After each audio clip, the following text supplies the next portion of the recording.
ఏంది ఎలక్షన్లు అయిపోయినాయి, మళ్ళీ ఇది అంతా అయిపోయింది, సీఎం అయిపోయినాడు, ప్రధాని అయిపోయినాడు, మంత్రులు అయిపోయినారు, అంతా అయిపోయినాడు, ఇంకా కేతిరెడ్డిని ఇంకా ఏంది చెప్తున్నాడు ఏందని. సరే, ద బ్యూటీ ఆఫ్ డెమోక్రసీ, ప్రజాస్వామ్యం వర్ధిల్లాలని పెద్ద పెద్ద స్టేట్మెంట్లు ఇస్తూ ఉంటాం, అతిపెద్ద డెమోక్రటిక్ నేషన్ అని చెప్తూ ఉంటాం. కానీ ప్రతి చోట కూడా ఏం జరుగుతుంది, ఏం జరిగిందని నేను 2014లో చూసా. దొంగ ఓట్ల ఎక్కించుకునే కార్యక్రమం, దాని మీద విపరీతంగా ఫైట్ చేయడం జరిగింది. తర్వాత దాన్ని ఆధార్ కార్డుతో లింక్ చేయాలని తీసుకున్నారు, కానీ మ్యాండేటరీ కాదు అనేది కూడా ఒక లింక్ పెట్టి తీసుకున్నారు. ఎందుకంటే మనకు అలా దరిద్రం ఉంది. గ్యాస్ సిలిండర్లు కావాలన్నా ఆధార్ కార్డుకి లింకు కావాలా, లేకుంటే ప్రతిదానికి ఆధార్ కార్డుతో ఉండాలి అని చెప్తారు. కానీ ప్రజాస్వామ్యాన్ని నిలబెట్టేది మాత్రం ఆధార్ కార్డుతో మ్యాండేటరీ కాదు అని చెప్పి ఇచ్చినారు. మరి మిగతా దానిలోకి అందరికీ మ్యాండేటరీ ఎందుకు అయిందో, దీనికి ఎందుకు ఖచ్చితంగా ఇవ్వాలి అనేది మాత్రం మరి ఆదేశించలేకపోయినాయి. సరే, వాటి మీద దొంగ ఓట్ల మీద అదేవిధంగానే ఇప్పటికీ కూడా ప్రతి నియోజకవర్గంలో 10 నుంచి 20,000 30,000 వరకు దొంగ ఓట్లతోనే ప్రజాస్వామ్యం గెలుపోవటంను డిసైడ్ చేసే పరిస్థితులు ఉన్నాయి. కానీ నన్ను ఎట్లాగో ఎలక్షన్స్ అయిపోయినాయి, ఓడిపోవడం జరిగింది. కానీ దీనికి సంబంధించి ఏ విధంగా ప్రతి ఒక్కటి చోట కూడా ఈవీఎంస్ అనేది ఇప్పుడు పెద్ద క్వశ్చన్ మార్క్. ఏం జరుగుతుంది, ఏ విధంగా అని చెప్పేసి డే 1 ఈ ఎలక్షన్ ప్రాసెస్ అంతా కూడా మనం చూస్తే తప్ప, ఎలక్షన్ ప్రాసెస్ చూస్తే కరెక్ట్ ఎలక్షన్స్కి ఒక వారం 10 రోజుల ముందు, నోటిఫికేషన్కి వారం 10 రోజుల ముందు అక్కడున్న ఎలక్షన్ కమిషన్ మెంబరు గోయల్ అనే అతను రిజైన్ చేస్తాడు. ఎందుకు రిజైన్ చేస్తాడో, ఏ దానికి చేస్తాడో తెలీదు. తర్వాత అంతకుముందు వరకు ఉన్న ఒక చట్టం, ఒక ఎలక్షన్ కమిషన్లో ఒక మెంబర్ని అపాయింట్ చేయాలన్న అనే దానికి ప్రధానమంత్రి, ప్రతిపక్ష నాయకుడు, చీఫ్ జస్టిస్ ఆఫ్ ఇండియా ఈ ముగ్గురు సమక్షంలో ఎన్నుకోవాల్సిన దాన్ని మళ్ళీ ఒక కొత్త చట్టం తీసుకొని వచ్చి ప్రతిపక్ష నాయకుడు, ప్రధానమంత్రి, క్యాబినెట్ సహచరుడు అని పెట్టి తీసుకొని వచ్చి ఒక కొత్త వ్యక్తిని తీసుకొని రావడం జరిగింది. అది మనం అందరం కూడా చూడడం జరిగింది. కానీ ఏం చేస్తారంటే బ్యూటీ ఆఫ్ డెమోక్రసీ, ఏ విధంగా కావాలంటే వాళ్ళ ఆ విధంగా చేయడం జరిగింది.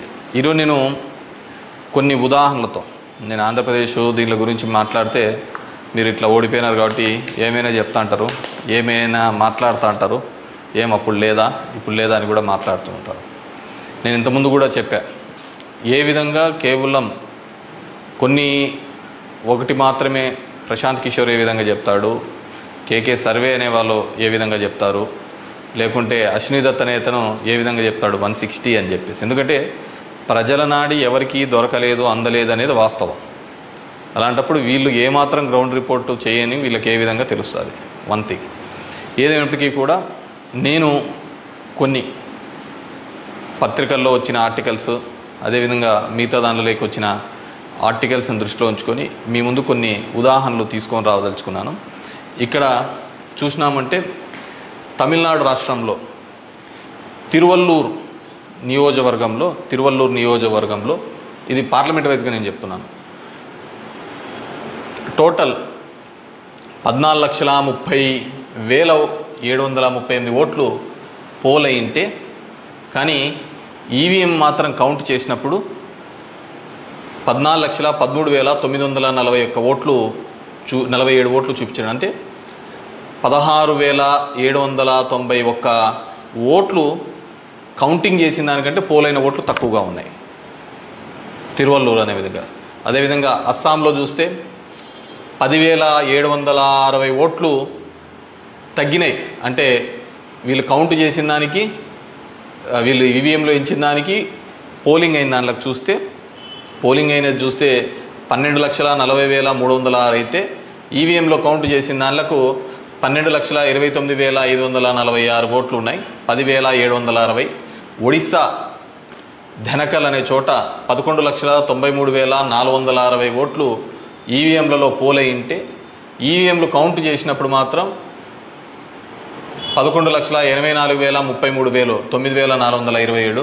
అదేవిధంగా గుంటూరు మన ఆంధ్రప్రదేశ్లో చూస్తే 14,11,989 పోలయింటే కౌంటింగ్ చేసినప్పుడు 14,04,061 ఓట్లు 7,928 ఓట్లు పోలైన దానికంటే ఈవీఎంలలో తక్కువగా కనపడడం జరిగింది. అదేవిధంగా ఎక్సెస్ వచ్చినాయి, అంటే పోలైన దానికంటే ఈవీఎంలలో ఎక్సెస్ రావడం జరిగింది. ఆ సంఖ్య చూస్తే అస్సాంలో కరీంగంజ్ అనే చోట చూస్తే 11,36,538 ఈవీఎంలలో పోలయింటే ఎంచే టైంకి 11,40,349 అంటే 3,011 ఓట్లు పెరిగినట్టు కనపడినాయి. అదేవిధంగా ఒంగోలులో చూస్తే ఈ 13,99,707కి కౌంట్ చేసినప్పుడు 14,11,174 ఓట్లు.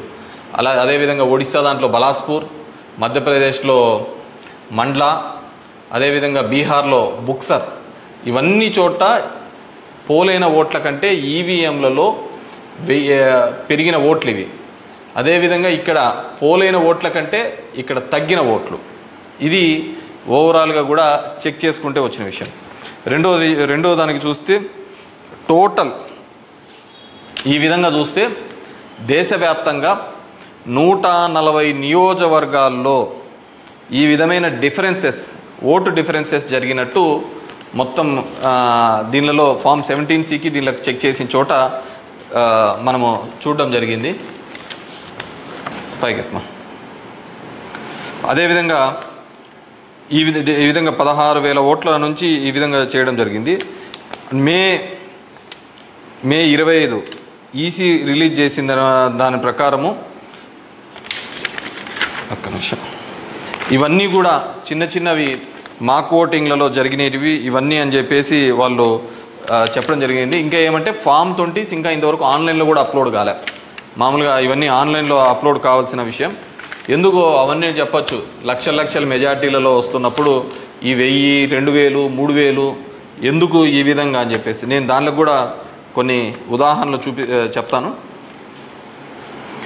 దీనిలో సంబంధించి చూస్తే మొదటిది ముంబై నార్త్ వెస్ట్ మహారాష్ట్ర దానికి సంబంధించి మొత్తం ఈవీఎంలలో పోలైన ఓట్లు 9,51,580 ఓట్లు మొత్తం పోలైనాయి.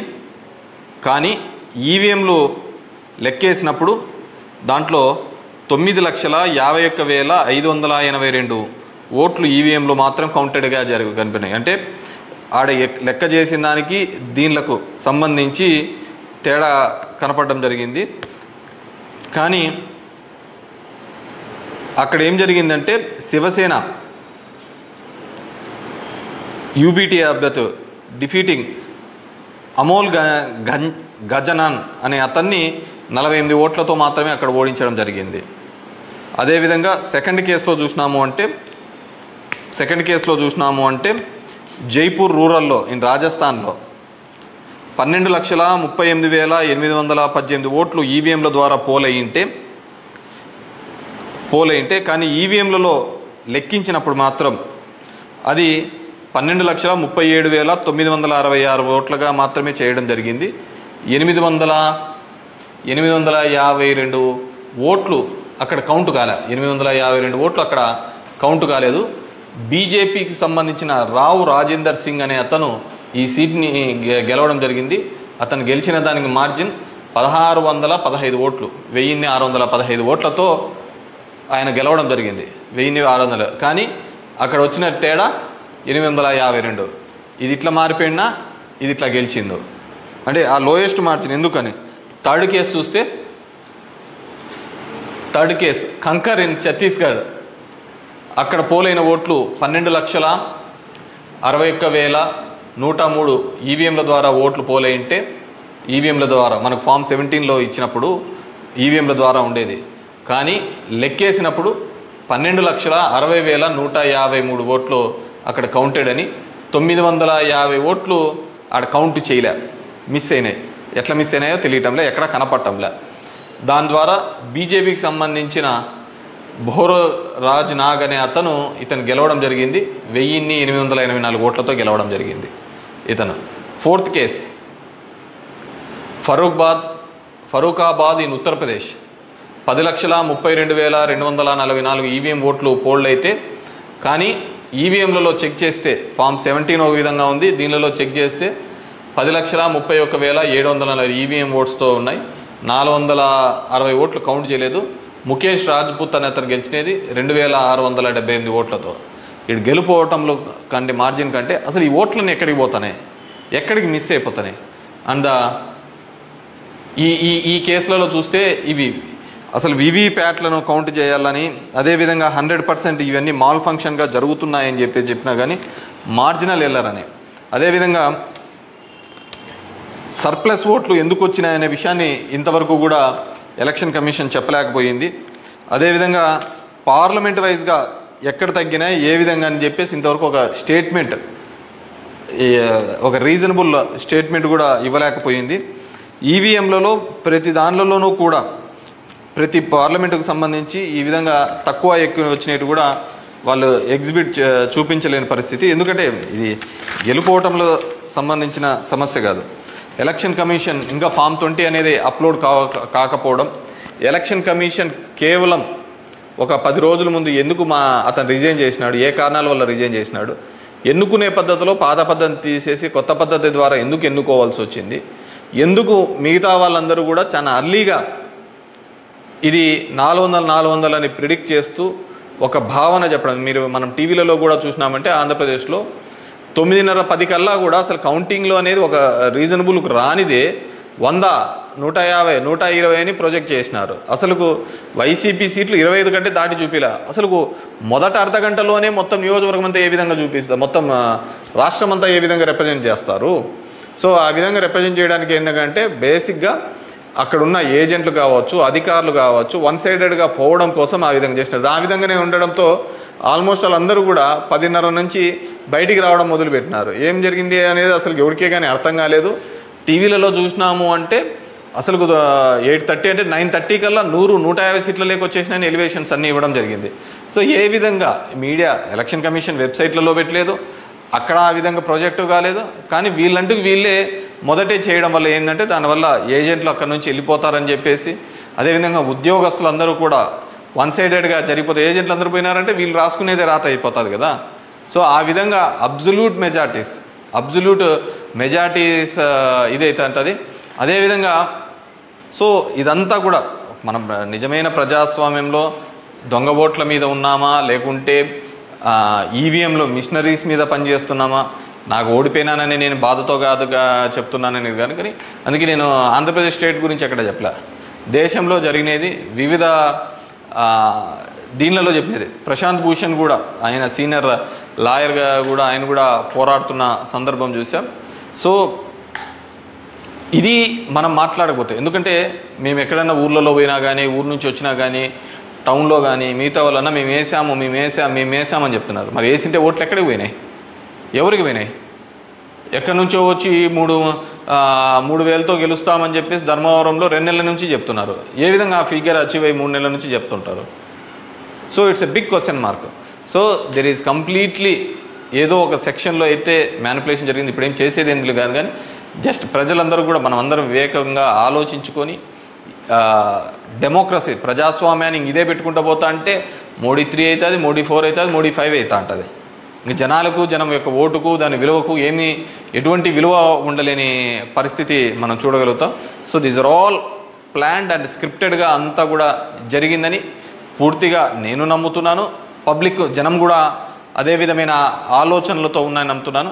వాట్ ఎవర్ మేబీ నాకు కూడా ఈ 5 ఏళ్ళు కూడా జనాలు మీరు ఇంకా తిరిగినే చాలు, చేసినే చాలు, ఇది చాలు అని చెప్పేసి ఒక బ్రేక్ ఇచ్చినట్టుగా ఉంది. కానీ బ్రేక్ ఇచ్చినంత తప్ప నాకు రాజకీయాలు తప్ప వేరేది ఏమీ తెలియదు కాబట్టి డెఫినెట్గా నా గొంతును వినిపిస్తూనే ఉంటాను. అన్ని విధాలుగా కూడా ఎక్కడెక్కడ ఏ తప్పులు జరుగుతున్నా కానీ, అది నియోజకవర్గ వ్యాప్తంగా కావచ్చు, రాష్ట్ర వ్యాప్తంగా కావచ్చు, దేశవ్యాప్తంగా కావచ్చు, ఖచ్చితంగా ఇంకా ఇట్లా కాకుండా నేనేం వేరే వాళ్ళను బూతులు తిట్టేది ఇంకోటి ఆ అవసరం లే.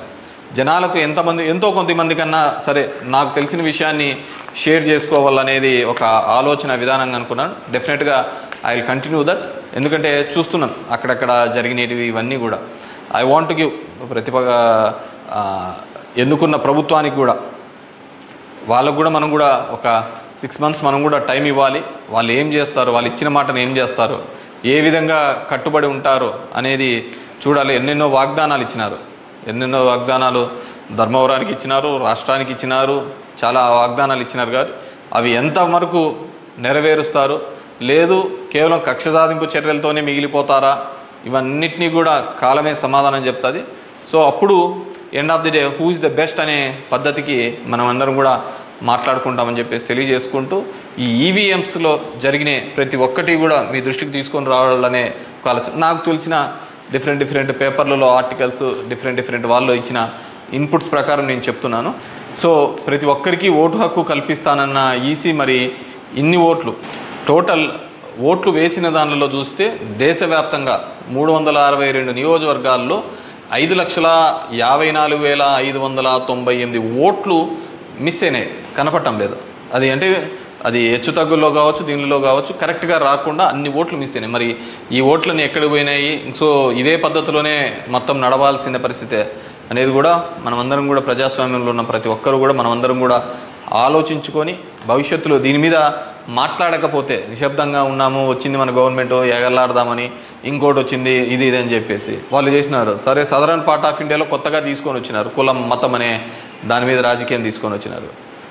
కానీ ఇవన్నిటినీ కూడా ఆలోచించాలి. డెమోక్రసీని మళ్ళీ మనం అందరం కూడా నిలబెట్టాలి అంటే కూడా ఇవన్నిటినీ కూడా ప్రజలు ఆలోచించుకొని వారి గలం ఇప్పి వారందరూ కూడా వీటి మీద మాట్లాడాల్సిందిగా కోరుతున్నాను. Thank you.